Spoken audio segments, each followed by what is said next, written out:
Okay, so I'm back with the same exact scene. In the previous video, we just set ourselves up for a preview rendering, and we set up the initial sky shader, which you can see here in a preview render, as well as the sunlight, which is this infinite light that's right here. So now we have that set up. It's time to start setting up some of our direct lighting here. So we have ourselves a few different ways that we're going to put lighting into the scene. We're going to put lighting by way of this area up here, this hole in the ceiling. We're also going to put in lighting, of course, through this window in the wall here. And we are going to put some lighting over here in this hallway, and we'll get to that later. So right now, let's start off with the ceiling over here. So let's go ahead and create a light. So let's go to primitive. We'll go to the light menu, and we'll grab ourselves a spotlight. Okay. So we have our here this spotlight. I'm going to close the PPG. I'm just going to move this stuff up. And if I frame in on it, the spotlight is made up of three different components. I'm not really going to talk about them much because this isn't exactly a beginner tutorial. So we have the spot interest here. I'm going to get the spot interest to be where that well is down there, that pink wireframe well down there, because the light's going to be on top of the window and it's going to be aiming straight down. So if the spotlight interest selected, I'll go to my transform menu over here by left clicking on it. I'll go to match translation, and then when XSI wants me to pick, I'll just pick the well, and there we go. If I zoom in here on the well, I can see that there's my spotlight interest. So now my spotlight will be aiming directly towards that well. So now I'll take the spotlight, and actually let me grab the root here, to spot root, and hide it by hitting H on the keyboard. Let me take the spotlight here, and I'll go into a top view. Okay. And from the top view, I'll just go ahead and more or less eyeball the position of this thing. So just right there, I'll place it.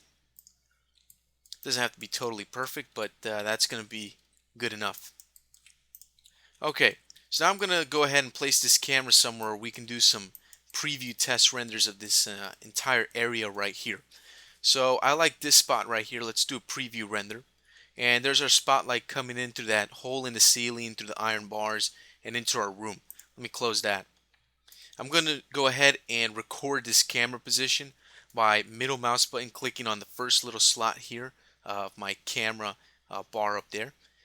And now every time I want to go ahead and do a preview render from there, I'll just left click on that, and there we go. I can preview render from the same spot.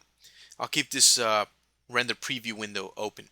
What I need to do is change the parameters of that light. So let me go real quick in the Explorer, dig in here, grab myself the spotlight, hit enter to open up its PPG. First thing I'm going to do is rename this light because I don't like it to be called just spot. For my organizational purposes, I'll rename it to ceiling volume light. So you're probably wondering why I called it volume light. That's because I'm going to attach a volume effect to this light. You see, I want this nice volumetric effect to come into this window so it looks like this sort of misty, dusty type look to it as the light comes into this window, because it is a dungeon after all, and it should be dusty and kind of misty in there. So I'll add this volume effect, and I'll show you how to do that in a moment. Next thing I'm going to do is add shadows, because right now we can see there's no shadows active. So I'll turn on shadows, and I want to take the Umbra all the way off. I hate Umbra. It just ruins the shadows of the scene. So there we go, there's our shadows, but the shadows aren't exactly looking too well. Let me pin down the PPG for that spotlight, and I'm just going to go ahead and frame in on this well, zoom in on it a bit, do a render here, preview render, and you can see how the shadows are coming out. It's cool that the shadows are being projected by those iron bars on the ceiling, but I don't like the way that the shadows look. They look too fake and unrealistic. So to increase their quality, I'm going to go to the area tab here, and I'm going to turn on area light. That way the shadows are projected as an area light, which looks a whole lot better than before. Fantastic. The next thing I'm going to do is I'm going to turn on light fall off so this looks more realistic. So there's my light fall off on, and now we can see that we can't see anything. That's because, of course, with light fall off, we have to increase our intensity by quite a bit. So I'm just going to go ahead and increase it to about 1000 just to see what we get. Do a preview render. We can start to see the lights coming through in our scene. There's the beautiful shadows being projected there by that area light. Okay, but it's a little bit too faint right now. I want it to be a little bit brighter, so let's increase it to about 2000. And let's actually try 3000. See how that looks? That's not too bad. I may have to adjust the position of the light. So what I'm going to do is I'll collapse that PPG. I'll close the render preview there. And I'm going to change the position of the light because it's a little bit too close to my window there. So that's pretty easy to do. I'll just use the move tool to do that. Just going to take this light here and move it up. And I'm going to move it in the y-axis. Let me see. Don't want to move it too high. Something maybe like this will work out pretty good. Okay, so I'm going to try that right there. That's not too bad. Okay, so let me go back inside. Good thing we got those little camera recording buttons right there. So now that looks pretty good. So you can see it's not too bright after all. Okay, let's go ahead and expand, open up this PPG again, and let's go for the soft light, the color, and let's change the colors around a bit. So I'm going to take this blue channel down to about 0.6, just about 0.665, something like that. That works fine. Doesn't have to be totally exact. And I'll lower this down just a little bit, give it a nice yellow hue, and I'll render again, and that's cool. I like that. That looks pretty neat. So let me close this. Okay, there we go. So that doesn't look too bad. Okay, and that'll get us started. Now, next thing I want to do is add a volume effect to this light because, and actually, let me just take this light. I think it's too high up. Let me just move it down a bit like that, and let me see how that looks. You find yourself tweaking lights a lot. Okay, that's much better. I like that better. It's not so faint anymore. Okay, awesome. Now what I want to do is create that nice misty foggy effect that comes in through that window. So to do that, we can use volume effects in XSI. So with the light actually selected, we'll go over here to the property menu, and what we want to do is apply a volumic effect to this light. So let's go ahead and do that. And there we go. Let's go back here and render again. And we can't really see the volume effect too well. However, if we go outside and render from out here, you can see there's our volume effect. Now, the reason it's not going all the way through, or should I say it's really difficult to see, is because of our current render settings. So what I'm going to do for the moment so that I can actually see it, because it's so faint that it's so difficult to see. What I'm going to do is I'm going to take the reflectance here and I'm going to increase that. Let's increase that to about 25. And now when it renders again, we can start to see it a little bit. Just so we can see it better, I'm going to increase that to 50, though I'll most likely come back later and lower that. So there's our volume effect. Looks very cool, very dramatic, adds this nice ambiance to our scene. Awesome. Okay, let me close the volume effect there and the render preview. Now that we did that, actually let me just keep this render preview open while I talk about this. You can see it, the rest of our room is pitch black, which is not what we want. We want some nice ambient lighting coming into this window. So let's close that now. How can we do that? Well, we're going to use an area light. So let's go ahead and do that. Let's go to primitive over here. Let's go to light and we'll grab ourselves a point light here. Okay, so our point light is going to be in the middle of our scene, which is no good. We want it to be right over this these bars, which actually got pretty close just by eyeballing it, but I'm going to do this the correct way. Let's go to a top view, and there it is. Let's place it right in the middle of the opening on the ceiling there. Go back to my camera view, and I'll move it a little bit lower, just right there, right in that opening there. Okay. All right, good. Now I got to turn on shadows for that, that's for sure, and knock that umbra all the way down. I also have to turn on the light fall off, and obviously I'm going to have to increase the intensity by quite a large amount so we can actually see something. Let's go back to our recorded camera view. I'm going to pin this PPG down as well, and let's do a render preview and see what we have. And that's way too bright, so we're going to have to fix that. Let's knock down that intensity to something much, much lower than that, to about 200, which is going to be roughly half, and that looks a lot better. And you're probably thinking to yourself, well, that looks pretty decent, but this can look a whole lot better. So that's what we're going to do. Let's go to the area light parameter, turn on area light, and let's switch it from a rectangle to a sphere. So now we're going to see this is going to look totally different. Now you can see the light is a lot softer. Also, our shadows are a lot softer. They look a whole lot better than before, which looks pretty neat. That actually doesn't look too bad, but we can definitely make this look about 100 times better than this. Okay, so it's not looking too bad. We have this blown out up here, which of course doesn't look too good. All right, now to make this look better, what we need to do is use something called portal lights. Now, if you've never heard of a portal light, or if you're not sure what it is, or if you've never used it before, that's probably it's going to be expected. That's going to be the scenario. The reason for that is because portal lights are new in Mentor 3.6, and XSI 7 comes with these portal lights. So, how do we use portal lights in XSI 7 with the new Mentor 3.6? Well, it's pretty simple. Portal lights work by way of a shader. So we're going to go ahead and take advantage of portal lights to get more realistic and nicer looking lighting here and more correct light intensity. So let's close that render preview. Okay. What we're going to do is let's close this with our point light selected, which is right up there. We're going to hit 7 on the keyboard to open up the render tree. And you notice that the render tree for the light is made up of two nodes. The actual light and the soft light shader over here, which is the default light shader, the soft light, for standard lights in XSI.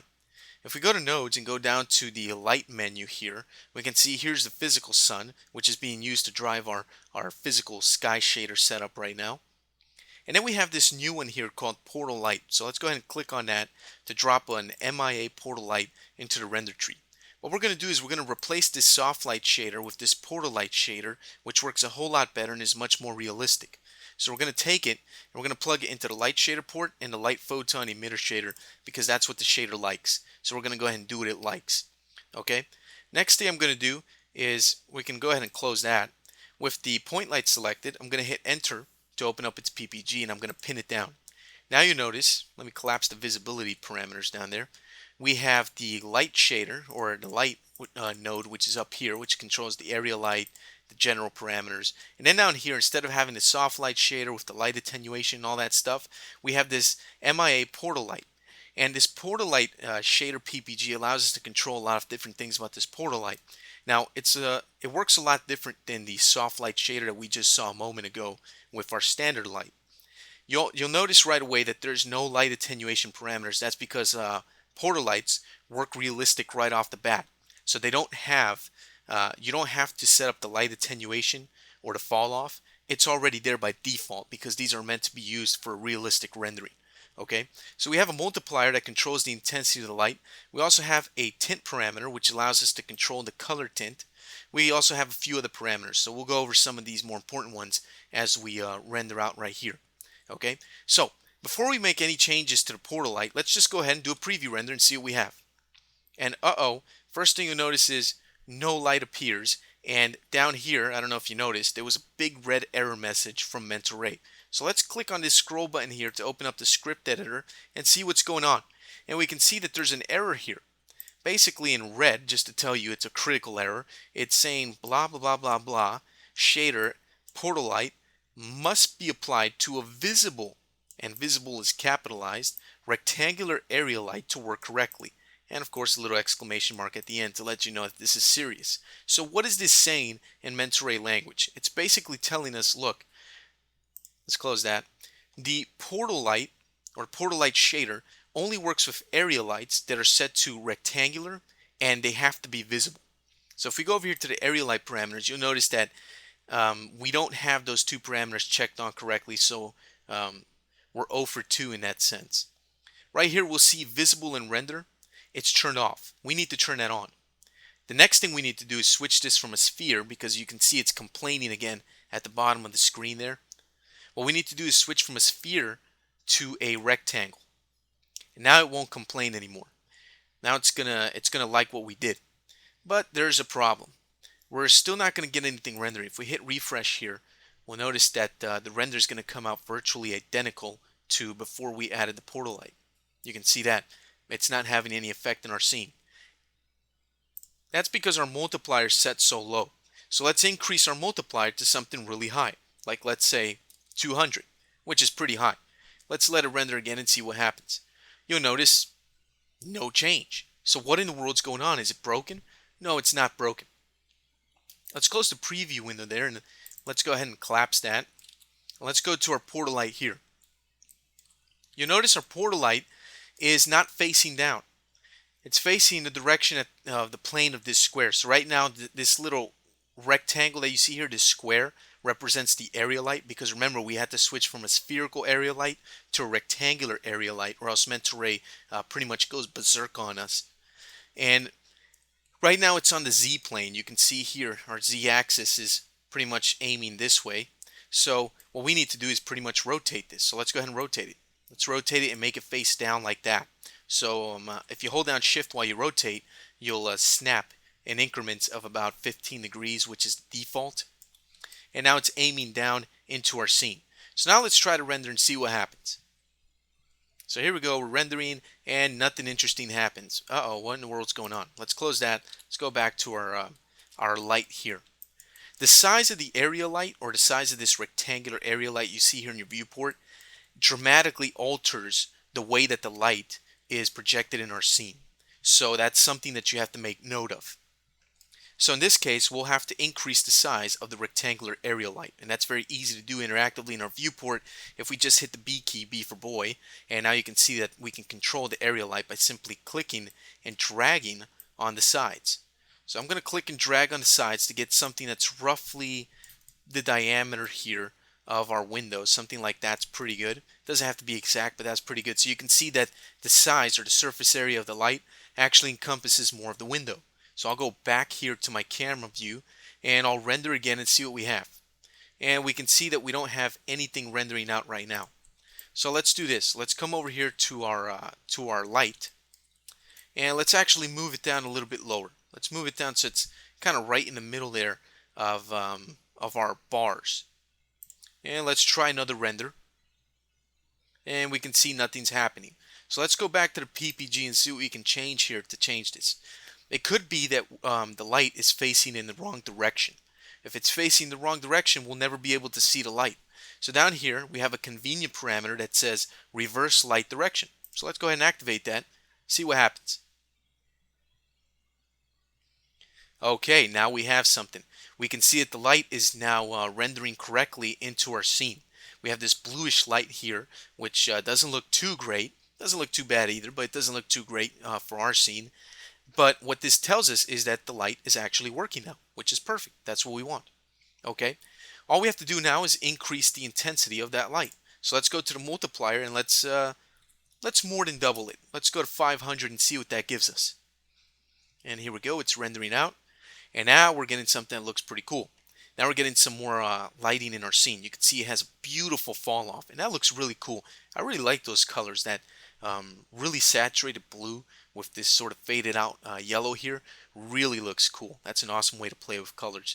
But that's not exactly the look that we're going for.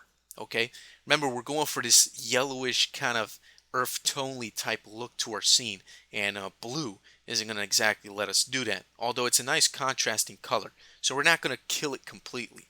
We're just going to desaturate it a bit and kind of counter that blue a little bit. So how can we do that? Well, let me close the preview render there. What I'm going to do is give this light some tint.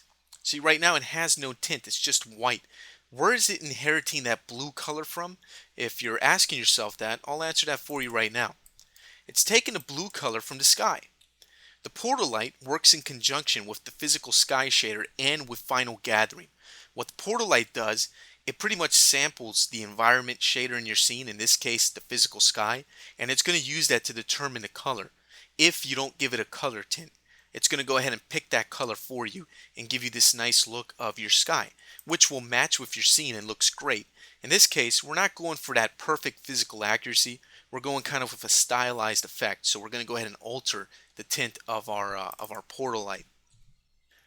So what we'll do, we'll come over here to the tint color and we're going to make some changes. Knock the red channel down to about 0.8, and that'll work out pretty good. Something like that, low 0.8. And then we'll take the blue channel, we'll lower that all the way down to about 0.3. We'll look pretty good. Okay, so now we have this sort of orangey sunflower kind of color. Let's do a preview render and see what we have. Here we go. Alright, so this is looking pretty interesting. Now we have a bit of a greenish tone in here, so it's not so blue. It's not totally yellow, so it has this nice kind of greenish effect to it, and it looks pretty cool. Now, here is the trick to lighting. When you're approaching lighting, you have to realize that there are a lot of factors that are pretty much affecting the lighting, the colors in the scene.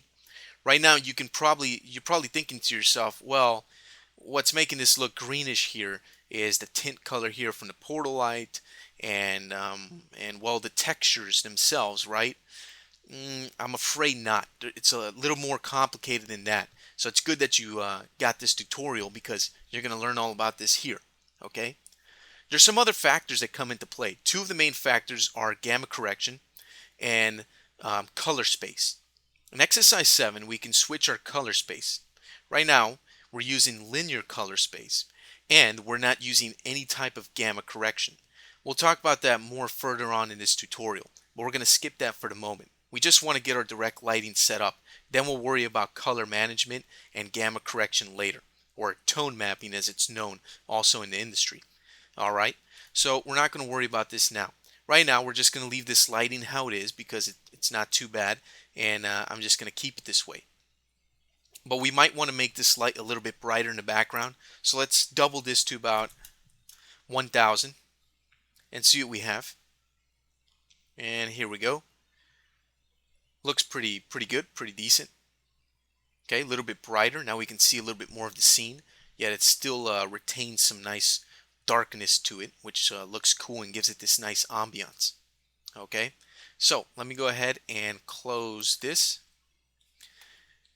Let me move from another camera view here just to render this out from another camera perspective, like behind these iron bars over here, so we can see the whole room through this window, and that looks pretty neat.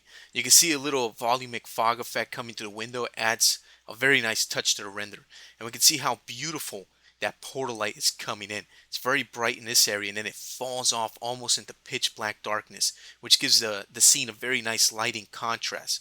It's very beautiful. Okay, so I'm going to go ahead and say that I'm pretty much done, at least for now, with that portal light that goes up here. Now this video has been running for quite a bit, so I'm going to end the video here, and in the next one we're just going to go ahead and continue placing more lights in our scene to get this looking good.